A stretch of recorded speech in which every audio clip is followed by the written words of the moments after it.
All right, Nick, let's go down to Tiger Town and talk about the Clemson Tigers. Clemson has been very, very consistent over the last couple of years, and I think they've been one of the powerhouses in college football. If you ask pretty much anybody, they're going to tell you that. But people have been worried lately. They've been thinking, what's going on with the program? Is there need to be worried? But I think Coach Dabo Swinney's comments in an interview this past week has everybody kind of at ease. I think he said some stuff that the Clemson fans are really going to like, Nick. Yeah, Miles, that report you found really make Tigers fans excited as they look towards the future. But before we get into that, Clemson fans, let's take a step back and look towards the past. And like you alluded to, Miles, the past, at least the recent past, has been outstanding for the Tigers football program. And that's why I want Clemson fans in the comment section below, give me your favorite Clemson Tiger that you watched of all time, whether it's a relatively recent guy, Trevor Lawrence, Taj Boyd, Sammy Watkins, maybe somebody else, maybe CJ Spiller, or maybe even a younger guy going back a few decades, an old school Clemson Tiger. Give us your favorite Clemson Tiger of all time in the comment section below.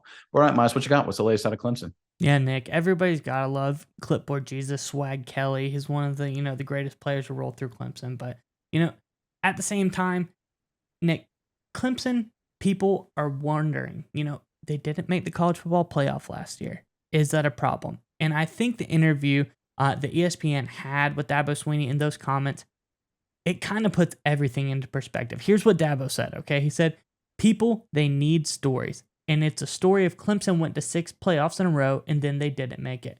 What's wrong with them?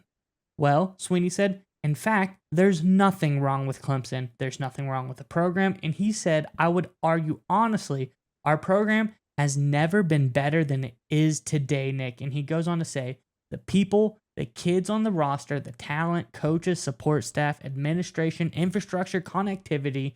He says this is the best that Clemson has been since way back in 2013 when they won their first BCS game.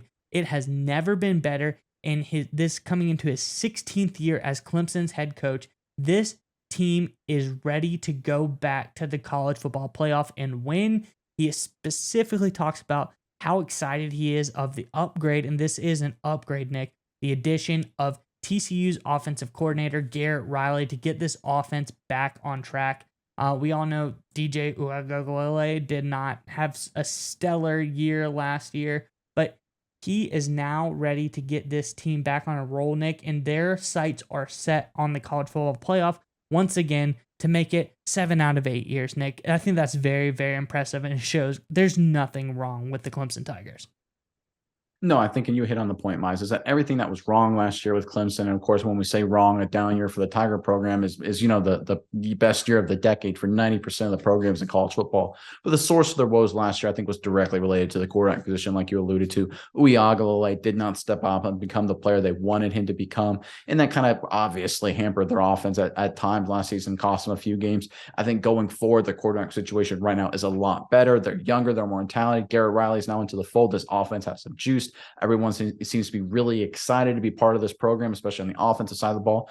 And like Swinney said, the talent is still there, right? A lot of Clemson Tigers are now, I should say, former Clemson Tigers are about to be drafted early and often in the upcoming NFL draft in the next few weeks. They finished with another top 10 recruiting class in the 2023 class that just completed. So again, when you look at all of the things going right for Clemson right now, it's the same thing as it's been the past decade. It's just last year, the 2022 campaign was marred by inconsistency and struggles at the quarterback position. I think going into 2023 with the full offseason with a new exciting offense, you've got the young quarterback, you've got a lot of playmakers entering the fold here. They're going to want to put up some big time numbers and put up a lot of points, give the most juice this Clemson offense has had in 2 years, 3 years probably, I would say. When you look at that going forward, I think the Tigers are going to be formidable. And if you look at the ACC in general, and this is just the reality it is for Clemson, it's very, very winnable. One loss ACC champion Clemson case probably goes to the college football playoff. I see them having a very real shot to get to that because you look at the ACC, just isn't that good. When you compare them against where Clemson is talent-wise, quarterback-wise, coaching-wise, it's clearly Clemson and then everybody else.